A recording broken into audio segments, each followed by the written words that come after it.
retiring Violet there, recently crowned world champion of the Freestyle National Drone Championship.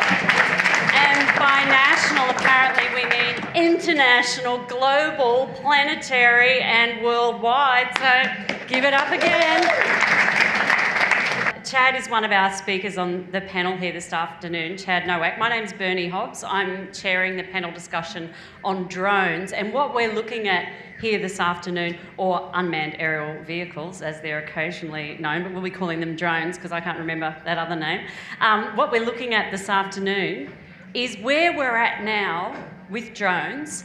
We've got hobbyists on the far table, Chad and Mark, and I should say, Mark's not just like, you know, Chad's backup guy. He came 13th out of 120 in the International Global Planetary World National Freestyle Drone Championships, which is a lot better than I would have done, let me tell you.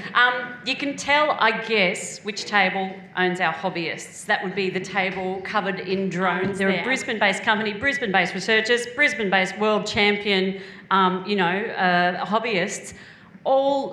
Their company is looking at, or providing the service, I guess, for a lot of people who are after... The go-to company was good. Oh, the go-to company was good, the only one. I mean, there might be others, but they're rubbish, says Jeff. So that's just introducing our panel. What we're going to do is start by looking at where we're at right now with drones. We're going to be chatting up here amongst all of us for maybe 20 or 30 minutes, and then it's over to you for your questions. And if you're very careful, you'll be able to have a little bit of a look and a feel of some of the drones down here. So before we get going, who has flown a drone? That is, did you fly a drone or not fly a drone or forgot until she hit you on the arm? I did it this morning. Oh, right. Just who flew for the first time this morning? Oh, sweet. Okay, just starting to look at the lie detector factor on table 2 over there. Okay, so quite a few have flown drones. Who actually owns a drone? Wow, so that's probably like half the people who've flown them have their own at home. That's fantastic. So a lot of you are going to have something to add to the discussion today. Who works in an area to do with drone technology? All right. Who would like to work in an area? Yep. All right, fantastic. Well, let's get this show off the road by going to our hobbyists, our enthusiasts, and you've got a microphone there. Chad and Mark, can I get you to tell us a bit about how long you've been into droning and what made you go to the Nationals and what it was like? You know, just in 2 minutes or less. 2 minutes or less, okay, that'll work well. Look, I've been involved in aviation pretty much in my entire life. How old are you, Chad? I'm 37. Right. Droning keeps you young, just looking there, yeah. I'm not going to argue with that. Yeah, I've been flying remote control aircraft and full-size aircraft for many years. Late 2013, I actually saw a YouTube video of someone flying one of these things and thought, hey, that's pretty cool and that's quite fun looking. And so I thought I'll get that because I know my son would love to fly them. And about a month... Has he ever had a chance to have a go? Yeah, he flies them as well. He's actually getting better than me. I decided that better than the world. I've told him if he gets better than me that I'm not driving him home. So putting him down. Yeah, about a month after getting into flying these things, I actually met up with Mark and the group of guys that I fly with now, and we've been best of friends ever since. And the key thing for us all the time is to just be having fun. We're competitive. We like to push the envelope. We like to push the technology and go faster. But the key thing is having fun. Every time we go flying together, we're always going home pissing ourselves laughing, and that sort of makes it so enjoyable. And to be able to then be in the right place at the right time when this sort of thing is exploding and getting a bit bigger, and then having the opportunity to go overseas, go to competitions, winning competitions, and doing that with friends and laughing the entire time. I mean, it's a dream come true. So would I like to do this for a living? I guess I would, but where that exactly is, I don't know. And right now I'm just having the time of my life, just having fun. And fantastic. This one here is the one that you actually won the world champions with? Yeah, this one here is the one that I won the comps with, Yep. and I'm actually in talks with the National Aviation Museum over in America. They actually want to get all my stuff and do a permanent display Are they over there. takeaway knives? For propellers? Oh yeah, they're not very.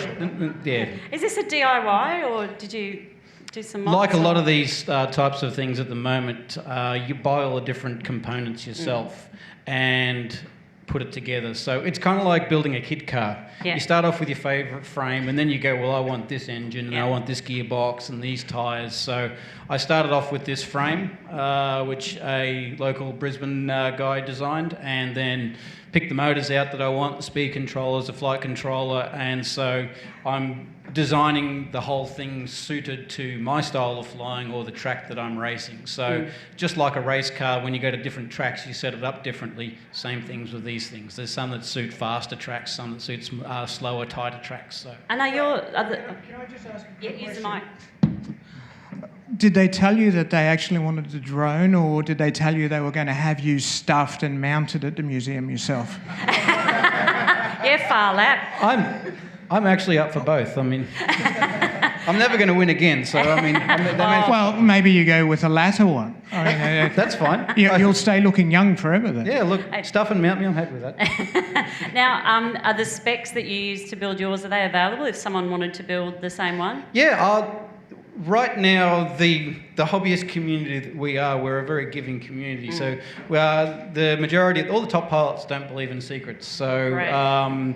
I have my YouTube account. I'm on all the different forums. If people ask me questions, I go, this is what I use. This is how I tuned the flight controller. Yeah. This is my setup. Go ahead and go and have fun. So there's no it- secrets involved in it. Mark, can you talk us through, first of all, Yep. you just say yes to everything Chad said. No. That was true? Okay. It's all lies. Have you got anything to add from a hobbyist point of view to what Chad's already said? He's covered the key points. Okay. The fun aspect of everything is Yeah. really Is where it it's a at. very expensive hobby? It's not as expensive as you would think. And when I first saw a video like Chad on YouTube of someone flying one of these things around with goggles on, I Yeah. thought, wow, that's awesome, but there's no way I'll ever be able to afford that. And then I looked into it and I realised it actually was affordable. So you can get yourself set up with pretty much a complete package for around $1,000. And so the goggles let you see the point of view that the drone Yeah, so is seeing. we're going to just get these working and pass them round. So should be on. Put your hand up if you'd like to see what the Yeah. not go. all down the front. Yeah, pass them all around.